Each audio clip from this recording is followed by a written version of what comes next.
Okay, I guess it's time. So, welcome to, this is our third talk of this year, of the season. This program called This Old House is presented in conjunction with the Historical Society and the Whatcom County Library, Point Roberts Library. So, together, we're doing this program. And this week, we spoke the first week about this building. Last week, Valerie Remedios spoke about her old family home in Boundary Bay. And this time, we're going to talk about one of the few foreigners, if you want to say, who lived here, who was a Chinese laborer, and one of the few that was able to become a resident of Whatcom County. He lived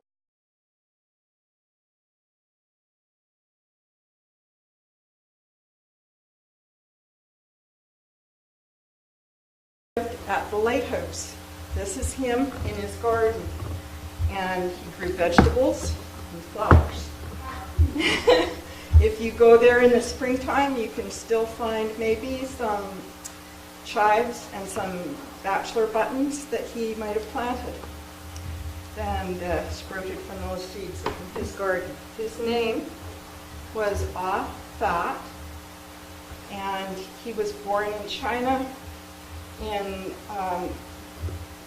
1841. And there was a dream in China at that time that if you could come to Canada or America, you could become wealthy beyond your dreams and bring money back to your family and marry and have a fine life, which never happened, I don't think, to any of them. But they were all employed in the canneries here in Point Roberts and up and down the coast. A lot of Chinese workers. Then many of them were in Bellingham. And then in 1885, the union workers and some of the politicians in Bellingham had a huge movement to expel all the Chinese. And they did. Every one of them was deported. And That slittered around a bit, and he eluded the authorities, and he came to Point Roberts. There's records of him working at Semiamu for a man named John Elwood, and having a restaurant there. What we do know is that he came here, he worked for the George Barker Cannery, and he was one of the ones in charge. Most of the Chinese laborers were just cutting and washing fish, but he was very skilled. He worked at other canneries up and down the coast, and so he was put in charge of a machine that would poke a tiny hole in the cans of salmon to let the air escape, and then a drop of solder was put there to seal it up again. So that was his job. Can hole punching machine, that was what it was. He built this house. Some say he built it out of driftwood. Other people say he bought the lumber. But he bought this house, he put up a white picket fence, and he grew his vegetables and his flowers. Later in years, in 1905, he bought a restaurant. I'll show you some pictures. This is the house where the Chinese laborers lived. It was called the China House. That's another picture. Down near the end of this road. On the right. Mm-hmm. And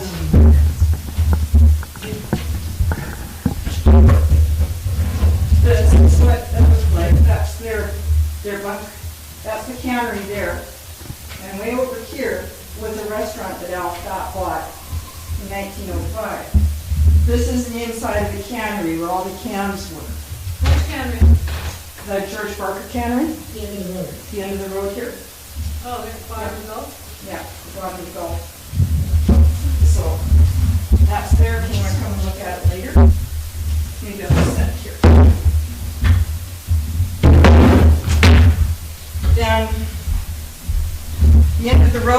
of looked like this.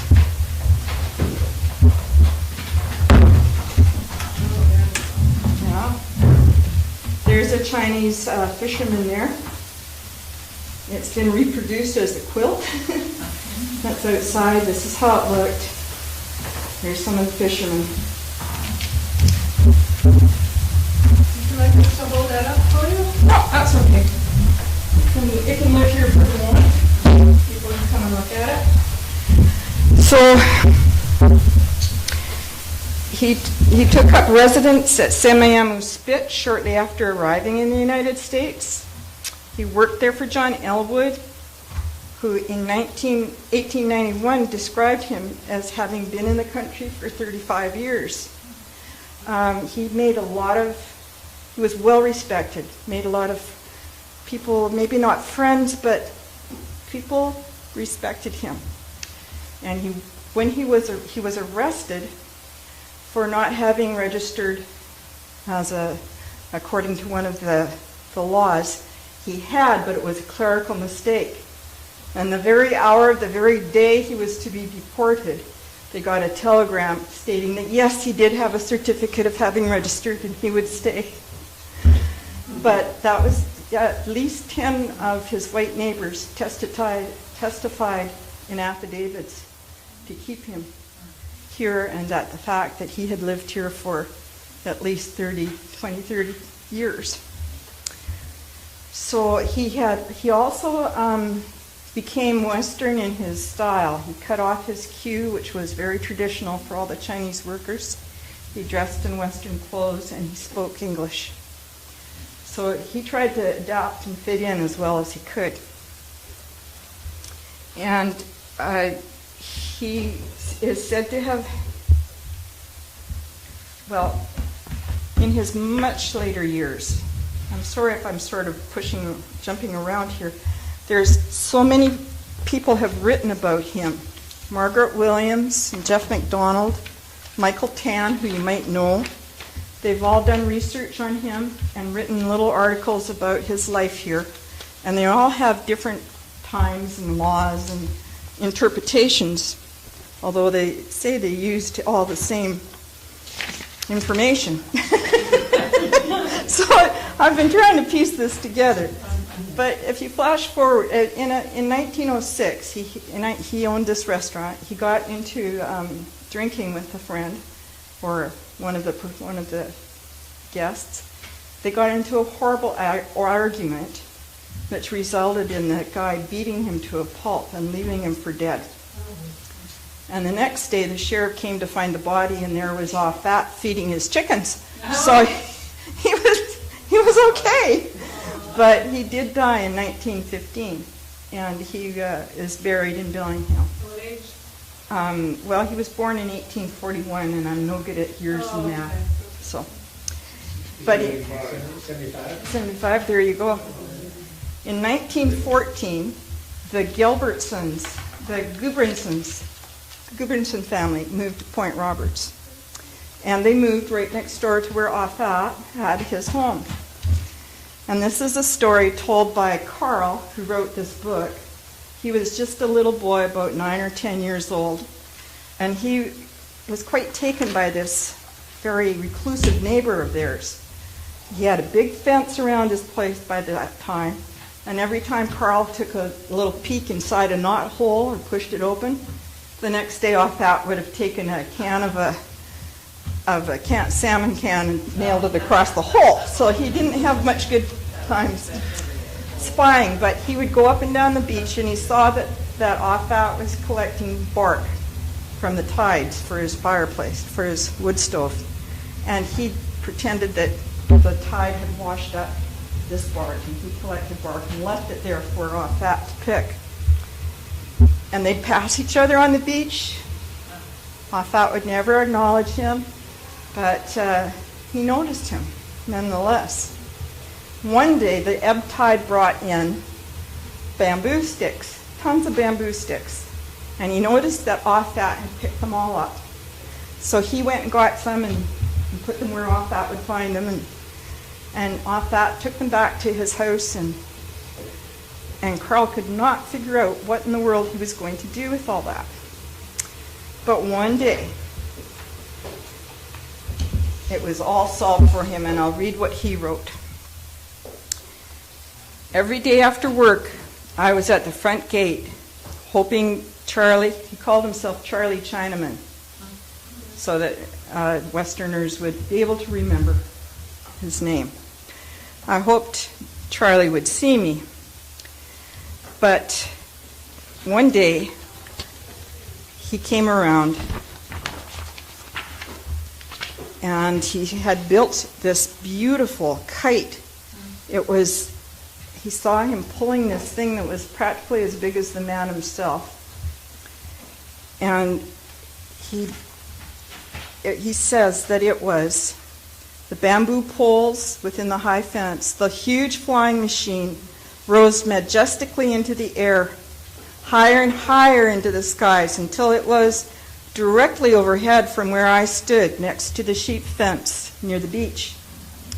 It was a marvelously constructed Chinese kite, larger in size than any I'd ever hoped to see, much of it in paper-thin slats of bamboo that we gathered on the beach.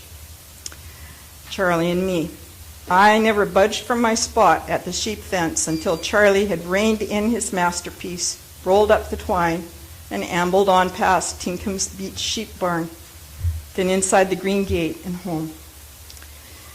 And after the first successful trial run, Charlie brought the big kite out far too sparingly to suit me, but always on a Saturday or a Sunday, it seemed, when school was out. It seemed each time he sent it aloft, something new had been added, something that made musical tones. No doubt from the shaved bamboo pieces and the force of the wind, clackers along its tail, keeping time with the high gusts of the wind. And then one day, Mama noticed that neither of us had been out for some time, and she said, "Did you know that it's a perfect day for flying a kite? And Charlie hasn't had his kite out in the air once." So,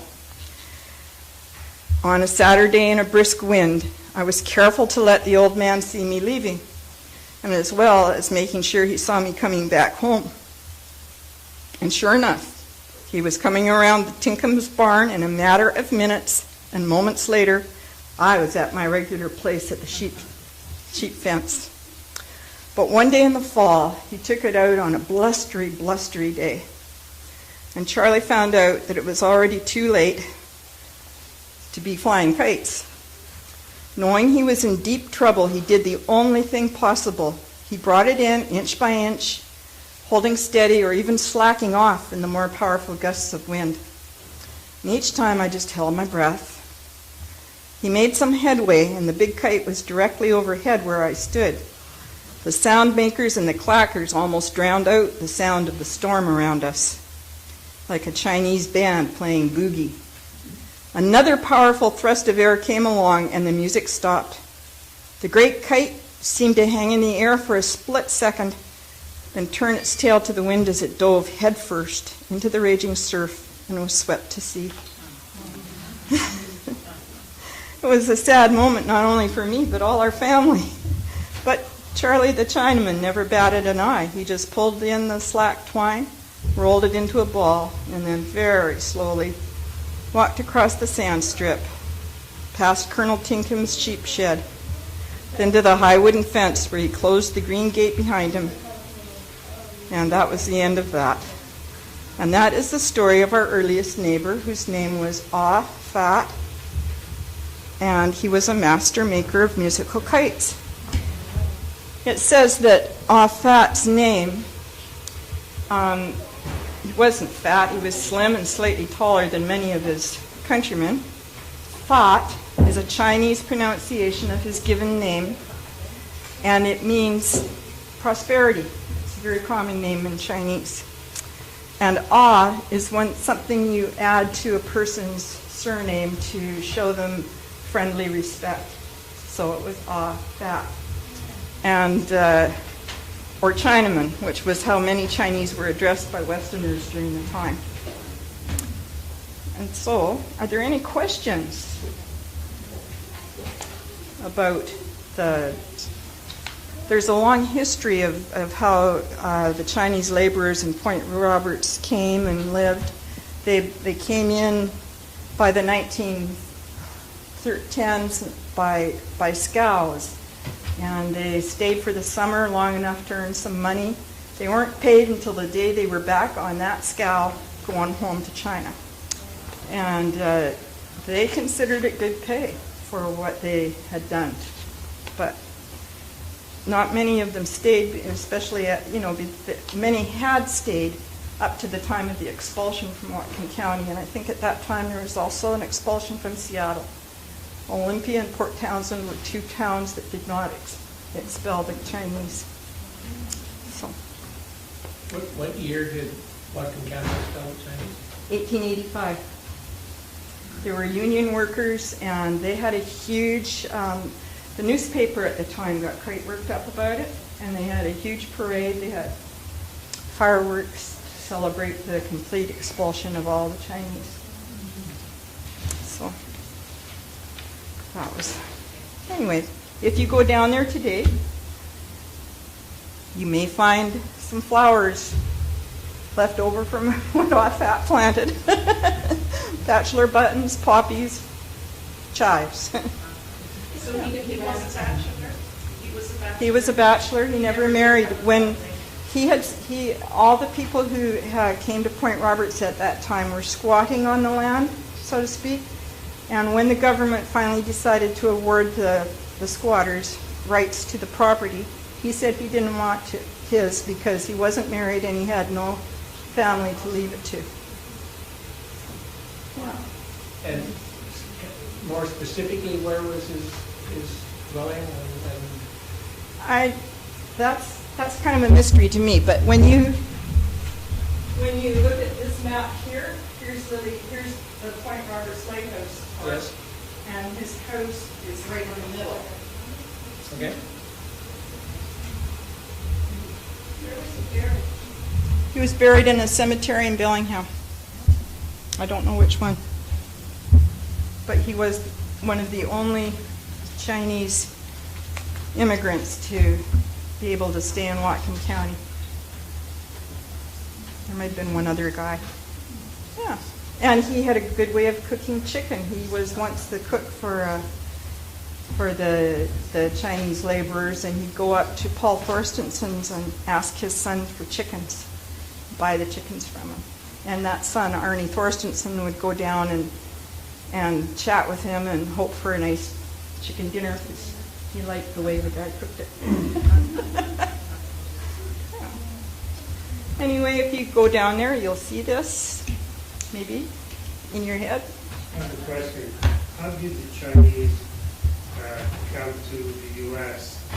I guess by boat, or where did they actually land? I think they landed in Bellingham in Seattle, and there were also canneries at the mouth of the Columbia River in Oregon. Yeah, because a lot of people from Europe had to go to Ellis Island to register and come to America. Did they have the equivalent of Ellis Island here on the West Coast? No, because these people came in just as laborers. Like temporary. They were just temporary workers. They weren't Oh, okay. ever They decided coming to in stay. as permanent residents. Okay. Yeah. Sorry to interrupt. Do you ever start with a black Mitsubishi outside and have to move the vehicle? You make it a black Mitsubishi? Really? What's your car? 50? That's the one that's parking in the car and it's blocking our way to... That was you, Paul. We'll get you. Okay.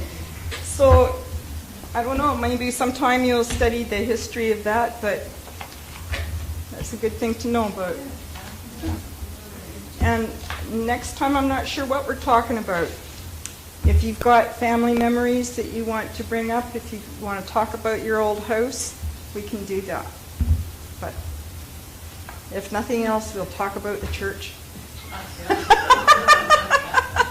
How about the RNC next week? The what? The RNC next week. The Republican National Convention.